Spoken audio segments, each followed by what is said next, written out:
So hello friends, welcome to Sarkari job update. तो आज के इस वीडियो में बात करने वाला हूं कि direct recruitment of junior telecom officer यानी बीएसएनएल की रिक्रूटमेंट आ चुकी है। 2026 की जीटीओ की रिक्रूटमेंट आई है जूनियर टेलीकॉम ऑफिसर।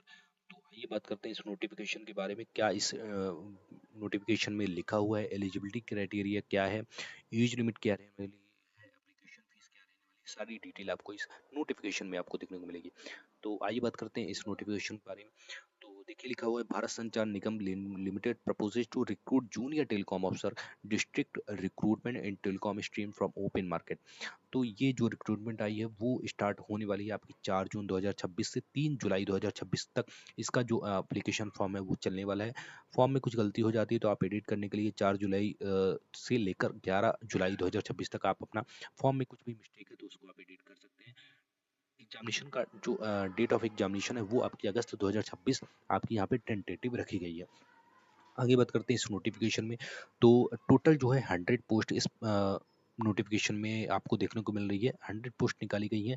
तो अंडमान एंड निकोबार में आपकी टोटल एक पोस्ट है, असम आंध्र प्रदेश में आपकी एक पोस्ट है, असम में 2 पोस्ट है, कोलकाता में आपकी 2 पोस्ट है, चेन्नई में आपकी 5 पोस्ट है, छत्तीसगढ़ में 1, गुजरात में 3, हरियाणा में 1, जम्मू एंड कश्मीर में 1, कर्नाटका में 26, केरला में आपकी 15 पोस्ट आपको देखने को मिल रही है, मध्य प्रदेश में 10, महाराष्ट्र में 16, एनी टू में आपकी 3, उड़ीसा में 6, राजस्थान में 1, सिक्किम में 1, तमिलनाडु में 1, तेलंगाना में 2 और उत्तराखंड में 1 और यूपीडब्ल्यू में आपको 1 पोस्ट देखने को मिले। टोटल आपकी 100 पोस्ट आपको देखने को मिल रही है।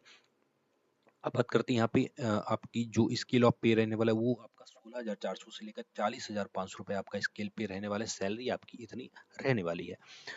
आगे बात करते हैं यहाँ पे जो लिखा हुआ है, आपकी जो एलिजिबिलिटी है वो देख लेते हैं। नेशनलिटी आपकी इंडियन होनी चाहिए। एजुकेशनल क्वालिफिकेशन आपको आगे बात यहाँ पे बताऊंगा मैं। और यहाँ पे एज जो आपकी रहने वाली 20 साल से 30 साल, आपकी जो अनरिजर्व कैंडिडेट्स हैं उनकी एज लिमिट 20 साल से 30 साल आपकी रहने वाली है। मिनिमम एज 20 साल, मैक्सिमम 30 साल अनरिजर्व कैंडिडेट्स के लिए। ओबीसी कैंडिडेट्स के लिए यहाँ पे 33 ईयर्स एज लिमिट है। एससी एसटी कैंडिडेट्स के लिए यहाँ पे 35 ईयर्स एज लिमिट रखी गई है। एक्स सर्विसमैन जो भी कैंडिडेट्स हैं तो उनके लिए अनरिजर्व कैटेगरी में 40 ईयर्स एज लिमिट है। OBC candidates 43 years and SC ST candidates के लिए 45 ईयर्स। बीएसएनएल एम्प्लॉय है तो 35 ईयर्स अनरिजर्व कैंडिडेट्स के लिए, ओबीसी के लिए 38, एससी एसटी कैंडिडेट्स के लिए 40 ईयर्स आपकी एज लिमिट रखी गई है। बीएसएनएल एम्प्लॉय है ओबीसी 48 के, पीडब्ल्यूडी कैंडिडेट्स के लिए और एससी एसटी एंड 50 ईयर्स आपकी यहाँ पे एज लिमिट रखी गई है। आगे बात करते हैं यहाँ पे और भी क्या इसमें नोटिफिकेशन में देखने को मिला है। सिलेक्शन प्रोसीजर आपका रहने वाला है, आपका जो engineering section stream section first है उसका आपका फर्स्ट एग्जामिनेशन रहने वाला है, इंजीनियरिंग स्ट्रीम सेक्शन सेकंड और फिर जनरल एबिलिटी टेस्ट। आपका 3 सेक्शन में आपका एग्जामिनेशन डिवाइड है। कंप्यूटर बेस्ड टेस्ट आपका रहने वाला है, तो कंप्यूटर बेस्ड टेस्ट होगा सीबीटी। आगे बात करते हैं यहाँ पे और भी क्या लिखा हुआ है। Multiple choice objective type test आपका यहाँ पे रहने वाला है। Selected candidates in the declared merit list shall have to go for document verification. The date and venue of document verification will be intimated in due course. आपका जो भी candidates यहाँ पे सिलेक्ट होते हैं तो उनको यहाँ पे डॉक्यूमेंट वेरिफिकेशन के लिए आना होगा और जो भी मेडिकल टेस्ट वगैरह होती है तो वो आपको सारी डिटेल आपको देखने को बाद में मिलेगी जब आप यहाँ पे सिलेक्शन ले लेते हैं। स्कीम ऑफ एग्जामिनेशन आपकी यहाँ पे देखने को मिले। पैटर्न एग्जाम पैटर्न आपको देखने को मिल रहा है। सीबीटी रहने वाला है, multiple choice objective type test आपके रहने वाले हैं और आपका इंजीनियरिंग स्ट्रीम सेक्शन फर्स्ट आपका रहने वाला है। नंबर ऑफ क्वेश्चन आपके 200 मार्क्स यहाँ पे नंबर ऑफ क्वेश्चन और मैक्सिमम मार्क्स आपको देखने को मिले 200 मार्क्स का। यहाँ पे इंजीनियरिंग स्ट्रीम सेक्शन फर्स्ट आपका 200 मार्क्स का रहेगा, 50 क्वेश्चन रहेंगे। सेक्शन 2 भी आपका 200 मार्क्स का रहेगा, 50 क्वेश्चन रहने वाले हैं। जनरल एबिलिटी टू टेस्ट रहने वाला सेक्शन थर्ड 80 मार्क्स का रहेगा, 20 क्वेश्चन रहने वाले हैं। तो टोटल आपका 480 मार्क्स आपका रहने वाला है और 120 क्वेश्चन आपको देखने को मिलेगा। टोटल आपकी ड्यूरेशन जो रहने वाली है वो 3 घंटे की ड्यूरेशन आपकी रहने वाली है। The examination will be conducted in one shift comprising of 3 sectional papers, section first, section second and section third general ability test। 3 घंटे आपकी एग्जामिनेशन टाइमिंग आपकी रहने वाली है। मिनिमम क्वालिफाइंग मार्क्स आपको यहाँ पे लिखा हुआ है कि मिनिमम क्वालिफाइंग मार्क्स आपका 40% ईच सेक्शन, 40% आपका हर सेक्शन में आपको कम से कम 40% आपको यहाँ पे स्कोर करना होगा तभी आप यहाँ पे क्वालिफाई कर पाएंगे। आगे बात करते हैं। बॉन्ड एंड ट्रेनिंग, ये बहुत ही इंपॉर्टेंट यहाँ पे नोटिस लिखा हुआ है कि all candidates recruitment for the post of junior telecom officer JTO will be executive bond of ₹6 lakhs in the format as specified BSNL to serve for a period at least 5 years। तो 5 साल का bond आपको देखने को मिलने वाला है यहाँ पे आपको, और 6 लाख का आपको यहाँ पे, अगर आप 5 साल से पहले आप यहाँ पे जॉब छोड़ते हैं तो आपके वहाँ पे 6 लाख रुपए आपको यहाँ पे करने होंगे। प्रोबेशन पीरियड आपका 2 साल का रहने वाला है, और जो भी कैंडिडेट्स यहाँ पे have successfully undergo training for such period, तो यहाँ पे जो आपकी ट्रेनिंग रहने वाली है वो रहने वाली है 10 वीक की ट्रेनिंग आपकी रहने वाली है, फील्ड ट्रेनिंग आपकी 4 वीक की रहने वाली है, जेटीओ फेज 2 ट्रेनिंग आपकी 6 वीक की रहने वाली है। ठीक है, अब बात करते हैं यहाँ पे एग्जामिनेशन फीस की। तो एग्जामिनेशन फीस यहाँ पे जो लिखी हुई है, unreserved candidates OBC EWS candidates के लिए यहाँ पे ₹2000 एग्जामिनेशन फीस है। एससी एसटी पीडब्ल्यूडी कैंडिडेट्स हैं तो आप यहाँ पे ₹1000 आपकी एग्जामिनेशन फीस रखी गई है। बाकी जो आपको एग्जामिनेशन फॉर्म फिल करते समय आपको यहाँ पे जो भी 10th सर्टिफिकेट, फोटोग्राफ, आप सारी डिटेल आपको यहाँ पे देखने को मिल जाएगी। तो देख सकते हैं valid proof of reservation in category application applicable SC ST OBC NCL. तो मेडिकल सर्टिफिकेट आपको यहाँ पे लगने वाला है, 10th सर्टिफिकेट की आपकी मार्कशीट लगने वाली for verification of date of birth, degree certificate of essential qualification, scanned copy of recent passport size colour photograph of the candidate. ये जो डॉक्यूमेंट फॉर्म फिल करते टाइम लगते हैं वो सारी आपको यहाँ पे देखने को मिल रहे हैं, तो ये आपको अपलोड करने होंगे जब आप फॉर्म फिल करेंगे। एडमिट कार्ड आपको देखने को मिल जाएगा ऑफिशियल वेबसाइट पे द एक्सटर्नल एग्जाम .psn.co.in पे, जब आपका एडमिट कार्ड यहाँ पे जारी होगा। ठीक है, आगे बात करते हैं और भी क्या यहाँ पे डिटेल आपको देखने को मिल रही है। देखते हैं आगे।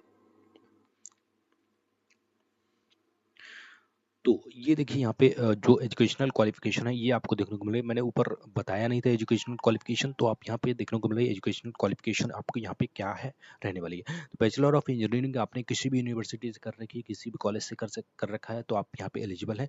7 स्ट्रीम आपको देखने को मिल रही है, तो 7 स्ट्रीम से आपने इंजीनियरिंग करके रखी है तो आप यहाँ पे एलिजिबल होने वाले हैं। तो 7 स्ट्रीम से पहली है telecommunication, electronics, radio, computer, electrical, information technology, instrumentation. ये 7 स्ट्रीम से अगर आपने इंजीनियरिंग आपने की है तो आप यहाँ पे बिल्कुल एलिजिबल होने वाले हैं। एमएससी आपने कर रखी है इलेक्ट्रॉनिक्स से, एमएससी कंप्यूटर साइंस से है, तो भी आप यहाँ पे एलिजिबल है। The candidate process higher qualification MTech in the prescribed disciplines as mentioned above shall also be eligible. तो यहाँ पे लिखा हुआ है कि एमटेक जो कैंडिडेट्स ने कर रखी है इनमें से किसी भी स्ट्रीम से, तो वो भी कैंडिडेट्स यहाँ पे एलिजिबल होने वाले हैं। ठीक है, आगे यहाँ पे जो भी डिटेल है और मैं आपको यहाँ पे बता रहा हूँ, तो जो स्कीम है, scheme and syllabus for junior telecom officer. तो सिलेबस जो आपका रहने वाला है वो सिलेबस आपका सेक्शन फर्स्ट, सेक्शन सेकंड और सेक्शन थर्ड, जैसे कि मैंने पहले आपको बताया था। तो यहाँ पे जो सिलेबस रहने वाले हैं, सेक्शन फर्स्ट में मटेरियल्स एंड कंपोनेंट्स, सेकंड है physical electronics, electronic devices and ISIS, network theory जो कि इंजीनियरिंग का सबसे बहुत ही इंपॉर्टेंट सब्जेक्ट होता है वो आपका रहने वाला है। Network analysis techniques, network theorem, transient and steady state and sinusoidal response, transmission criteria. अब बात करते हैं चौथा सब्जेक्ट है electromagnetic theory, transmission line basic theory, standing waves, matching application. Fifth है आपका इलेक्ट्रॉनिक मेजरमेंट एंड इंस्ट्रूमेंटेशन, जो भी बेसिक कंपोनेंट्स आपके होते हैं इलेक्ट्रिकल इंस्ट्रूमेंटेशन के, मेजरमेंट के जो भी कंपोनेंट्स रहते हैं वो आपको यहाँ पे इसका जो जानकारी है वो आपको रहनी चाहिए। Basic concept, standards and error analysis, measurements of basic electrical quantities and parameters, electronic measuring instrumentation and their principle of working, analogue and digital comparison. ये आपको यहाँ पे इसका जो सिलेबस है वो आपकी जानकारी रहनी चाहिए। पावर इलेक्ट्रॉनिक्स है, सेक्शन सेकंड में आपको एनालॉग इलेक्ट्रॉनिक्स आपको यहाँ पे देखने को मिल रहा है। सेकंड है डिजिटल इलेक्ट्रॉनिक सर्किट्स, थर्ड है कंट्रोल सिस्टम, फोर्थ है कम्युनिकेशन सिस्टम एंड फिफ्थ है माइक्रोवेव इंजीनियरिंग एंड सिक्स है कंप्यूटर इंजीनियरिंग, सेवन है माइक्रो प्रोसेसर। तो ये आपका सिलेबस रहने वाला है सेक्शन फर्स्ट है, सेक्शन सेकंड का, और सेक्शन थर्ड का यहाँ पे सिलेबस जनरल एबिलिटी टेस्ट। तो इसमें आपको देखने को मिले the candidate compression and understanding of general English shall be tested through simple exercise. English language आपकी यहाँ पे रहने वाली, question end of knowledge of current events and such matter of everyday observation.